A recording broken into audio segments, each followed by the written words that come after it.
tous les gars, j'espère que vous allez bien. Il fait super beau, c'est magnifique. Donc en fait j'ai fait cette vidéo pour faire un peu une vidéo entre guillemets FAQ où je réponds à certaines questions sur Instagram. Et en même temps je voulais parler aussi d'un petit jeu concours que j'ai organisé à partir de... C'était hier. Donc voilà, en fait c'était vraiment en partenariat avec la marque Avenue Georges V Paris. Donc qui fait un peu du sportswear, des t-shirts, des ensembles, etc. Et moi ce que je voulais faire comme concept, c'est que vous m'envoyez vos plus beaux wheelings les gars, genre vos bavettes. Genre je vais en désigner 3, il y a 5 packs. 5 packs de 3 t-shirts. Et je vais en désigner 3 avec les 3 meilleures bavettes. Et pour ceux qui ne gèrent pas trop le wheeling, etc. Il y aura les 2 autres packs qui seront faits pour les plus belles photos. Genre avec de qualité, avec vos motos, que vous soyez dessus ou sans. Voilà. On va essayer de faire ça, on va essayer de faire un tirage au sort en sondage sur Instagram. Donc ça ne sera pas forcément moi qui vais juger. Donc ça sera entre guillemets, je vais tout poster, ça sera aux abonnés de juger. Et une fois qu'on aura justement le vrai tirage au sort, on aura tous les résultats, j'envoie tout. Et si possible, si vous venez de France, ça serait bien. Donc vraiment pour les envois, etc. Voilà les gars, donc là actuellement on va procéder à la vidéo FAQ directement. Je vais répondre à toutes vos questions. Donc on en a choisi au hasard quelques-unes, une petite vingtaine, histoire vraiment de répondre, de voir à peu près toutes vos questions que vous voyez aussi. Et je vais dire à peu près les noms. Donc c'est parti. Ok, donc on a Hugo KTM 6938. Il te demande sur quelle moto tu as eu le frein. Donc alors sur quelle moto j'ai eu le frein? J'ai commencé sur un 250 Raptor. 250 Raptor où j'ai vraiment eu vraiment le frein, le réflexe. Je l'avais entre guillemets sur ma petite CRF 100. J'avais acheté une CRF 100 une année 2011 à l'époque. Mais franchement, je titillais à peine, j'avais peur. Donc on m'a conseillé, mon oncle m'a conseillé de prendre un 250 Raptor. Et bah, du coup, en l'espace de 3 jours, je me suis bien mis dessus et le réflexe il est venu. Alors ensuite, on a Zinou 2901 qui nous dit les coûts à prévoir pour un T-Max VS les coûts d'une MT-07. Donc, alors les coûts à prévoir, déjà pour un T-Max, on a l'assurance qui est assez chère. Donc entre guillemets, si vous êtes un jeune permis, etc., bon, c'est pas tout le monde qui vous assure. Mais essayez de vous mettre entre guillemets vraiment dans votre tête une fourchette entre 100 et 150 euros par mois. Voilà, et des fois même plus, hein, j'en connais, où ils sont montés vraiment à 200, 220 euros par mois. Parce que déjà, vu vraiment que le T-Max, il a une mauvaise réputation par rapport à son taux justement de vol. Et les assurances, ils n'aiment pas ça, surtout par rapport au prix de remboursement. Parce que voilà, on vous rembourse un T-Max à 10, 11, 12 000 euros. Je parle pour tout ce qui est DX 560. Et même par rapport pour un Iron Max à l'année 2016 ou un Lux Max, on serait vers les coûts de 9 000 euros. Donc c'est de la perte énormément pour les assurances. Malheureusement, vous êtes jeune conducteur, c'est un peu compliqué. Et pour les roadsters, ça va. Ça va, niveau assurance, on serait bon, ça dépend à 80 euros, 80, 90 euros au tiers. Ça dépend si vous avez du bonus, etc. Après, ça tout dépend de votre bonus. Et pour les entretiens au niveau T-Max, on serait sur des entretiens assez onéreux quand même. Par rapport aux révisions, tout ce qui est galet, etc. à changer. Alors que voilà, sur une moto, on a quoi? Vidange, filtre. À part ça, tous les 5000 km, des fois de bougies, etc. Mais tout dépend. Tout dépend. Mais pour moi, le plus cher, c'est le T-Max. Ça reste quand même le T-Max. Ensuite, on a 7 Noot qui nous dit alors après, on a 7 Noot qui nous dit est-ce que le 450 CRF c'est une bonne moto pour apprendre à lever? Donc la 4,5 déjà de base, c'est très violent. Donc ça reste une moto que je déconseille fort. Donc, que ce soit le 450 en 4 temps ou en 250 2 temps, 85 2 temps. Ça, faut oublier les gars, c'est pas fait pour apprendre. Il y en a qui y arrivent, mais bon. Franchement, est-ce que ça vaut le coup de tomber tout le temps, faire des soleils, etc. Je trouve pas. Alors sachant qu'il y a des motos, elles sont adaptées elles sont faites pour débuter, pour l'apprentissage.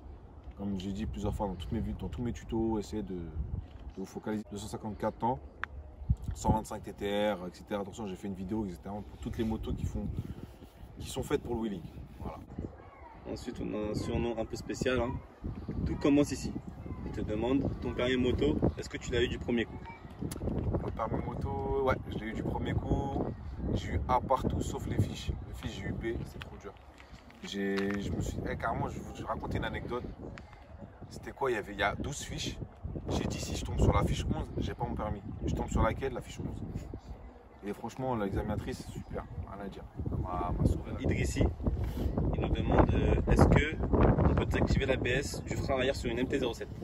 Bien sûr. Sur la MT-07, on a un boîtier fusible. J'ai fait une vidéo aussi sur tout ce qui est ABS, comment retirer l'ABS. En dessous de la selle, on a un boîtier fusible. Donc on a une nomenclature sur la boîte. Je crois que si je me souviens bien, c'était ABS sol. C'était bien ça. On a un fusible ABS sol. Rimka AMG, t'en penses quoi du nouveau traceur 2020? Donc alors le nouveau traceur 2020, je l'ai vu en photo. Sincèrement, je n'accroche pas trop. Après, je me réserve le droit d'aller le voir, de le regarder en face. Moi, je préfère pas juger vraiment par rapport à des photos. Ça se trouve que voilà, on va le voir en vrai. Je vais peut-être accrocher sur certaines choses. Personnellement, moi qui en ai eu deux, je ne retrouve pas l'agressivité du traceur. Dû à ses ouïes trop arrondies, etc. Même, c'est comme le T-Max, entre guillemets. Tout le monde préfère les anciennes phases, les 2015, 2016, c'est tout à fait normal. On a tous un petit penchant pour eux. Mais bon, après, au bout d'un moment, il va falloir du renouveau. C'est ça aussi que je me dis. On ne peut pas toujours rester sur des anciens. Il va falloir tester un peu les nouvelles machines, les nouvelles technologies. Yanis.BKLife. Pourquoi caler le pied sous le sélecteur pour le no-hand? Alors pour le no-hand, pourquoi caler le pied sous le sélecteur? Parce qu'en fait le sélecteur il va vous servir d'appui. Pourquoi? Parce qu'une fois que vous aurez lâché les deux mains, vous n'aurez plus rien pour vous tenir sur la moto, à part la selle. Parce que bon, entre guillemets, des fois sur les selles on a de quoi, comme ici, on a de quoi se bloquer. On a de quoi se bloquer à l'arrière. Mais par exemple si vous êtes sur un cross, vous avez vraiment une selle plane. Bon, vous avez un peu de grippe sur la selle, vous avez tendance à partir en arrière. Donc tu en as certains qui calent en dessous du sélecteur, il y en a qui calent en dessous du cale-pied. Moi personnellement je préfère sous le sélecteur. Pourquoi? Parce que à tout moment je peux lâcher les deux mains, que ce soit dans n'importe quelle situation. Alors vraiment passer sous le sélecteur, sachant qu'on a des sélecteurs amovibles. Il suffit d'une secousse et bim, on glisse notre pied ou quoi que ce soit. Vraiment le pire il est inévitable, quoi. C'est ça que j'essaie d'expliquer. Et une fois que vous avez passé la vitesse, ça va vous servir d'appui. Voilà. Younes 4 Real. Tu prends plus de plaisir à lever une sportive ou une roadster? Donc la roadster, on a, entre guillemets, c'est plus adapté à ça. Voilà, on a moins d'à-coups, moins de violence, alors qu'une sportive, on est obligé de se concentrer. Il y a énormément d'adrénaline, c'est très très compliqué et c'est ça que j'aime, c'est le challenge. Moi vraiment, ça a été ça. Et même vraiment, moi j'ai été que sur des roadsters, sur des traceurs, sur des MT-07. Au bout d'un moment, je me suis dit, bon voilà, fallait changer à un certain moment parce que voilà, j'aime pas rester sur mes acquis. Entre guillemets. Bon, quand je me dis mes acquis, c'est pas pour me vanter ou quoi, hein. Mais voilà, au bout d'un moment, je répète toujours la même chose. Et au bout d'un moment, je me suis dit, bon, on va essayer d'adapter, voir si vraiment le niveau est là sur un autre type de moto. Voilà. Et Yanis tiré du bas, BGB. C'est tes parents qui t'ont acheté ta première moto? Et si c'est toi, comment tu as fait? Alors non, c'est pas mes parents. Pourquoi c'est pas mes parents? Parce que comme tout parent, hein, vous dire la moto c'est dangereux, moi je veux pas que tu te mettes dans ça, c'est tout à fait normal. Bah, la moto ça a des risques aussi, on n'a pas de carrosserie, c'est nous la carrosserie.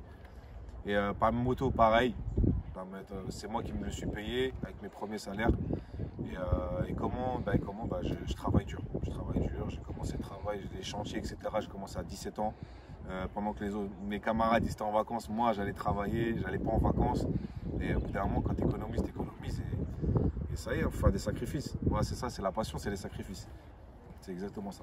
Voilà. Ok, on a PC Lily qui nous dit raconte-nous qui tu es. Donc, alors, qui je suis? Donc, je m'appelle Yacine. Voilà, il y a ce qu'il faut, mon surnom. Je fais de la moto, voilà, c'est ma passion, je kiffe ce que je fais des wheelings, j'apprends aux gens à en faire, je donne des petits conseils, etc. Et puis voilà, j'en fais depuis tout petit et j'aime cette passion. Voilà. Fabio.LRRLV, il nous dit tu vas faire des rencontres abonnés ou genre tu passes dans les villes?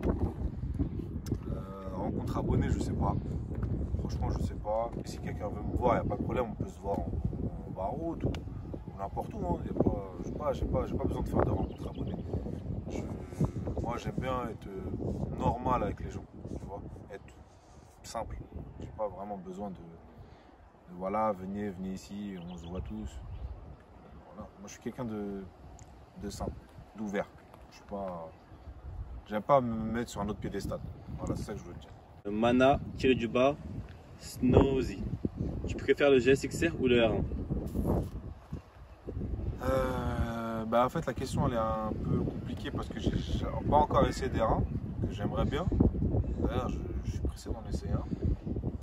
Et bah, pour l'instant bah, moi ce que j'aime c'est GSXR, tu vois. J'ai essayé R6 aussi, bon, ça a le même comportement, on est un peu plus nerveux, vraiment, hein, c'est vraiment infime, c'est infime. Et après Yamaha, c'est vrai, moi j'ai beaucoup de cœur Yamaha, hein, c'est tout à fait normal. Hein. Donc ouais, je pense plus, si je devais prendre un 1000, ce serait un. Ok, maintenant on a Warner, tiré du bas, BKLF. Qu'est-ce qui t'a donné envie de commencer le wheeling? Qu'est-ce qui m'a donné envie? Bah clairement, à l'époque, je regardais, bah, comme tous, hein, on a tous commencé comme ça, on a tous regardé les vidéos de Baltimore. C'est les Lil Chino, Lord Dev, tout ça. C'est tout à fait normal, c'est ça qui nous a donné envie. Franchement, quand tu regardes, c'est impressionnant. C'est impressionnant, tu te dis plus tard, je vais faire ça. Mon oncle, il m'a mis là-dedans depuis des années. C'est lui qui m'a appris le frein même, pour vous dire. Et bah, depuis, ça m'a donné envie. Après, j'ai suivi des gars, on avait fait Insta, on se rejoignait, etc. Et c'est là que depuis, tout est parti. Voilà. On a Yacine tiré du bas, Bambino. Il te demande de lui raconter tes plus grosses chutes. Il y a eu énormément. Bon, des soleils, on en a tous fait. Après, ça fait bizarre de raconter ça. Et je me suis pris des camions, des pare-chocs.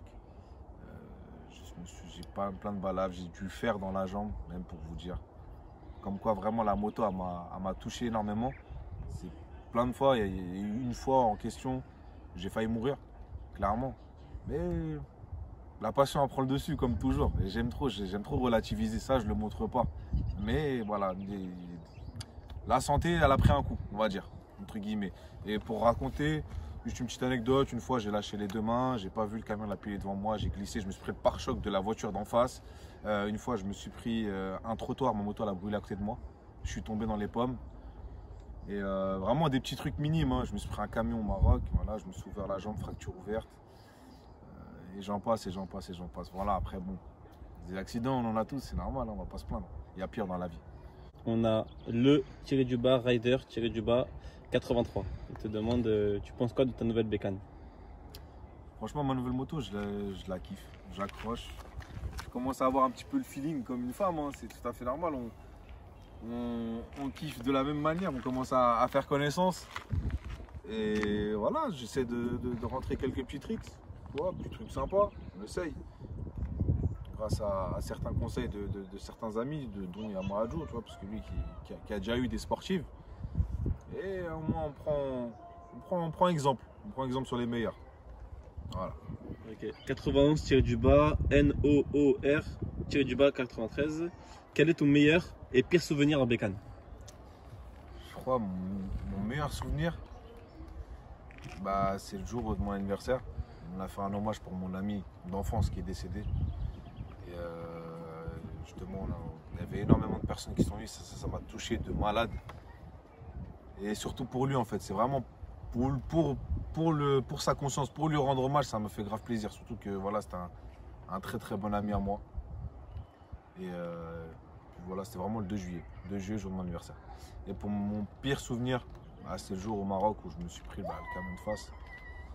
Hémorragie, où justement il y a eu un ami à moi, maintenant qui est devenu un très bon ami, qui est venu à mon aide ce moment-là pour me faire un garrot. Donc je ne le connaissais pas. Et big up à lui en tout cas, Adil. Donc voilà les gars, surtout n'hésitez pas à m'envoyer toutes vos vidéos comme j'ai expliqué juste avant à l'aéroport, mon ami, donc je vais afficher son Instagram, l'aéroport 93.1.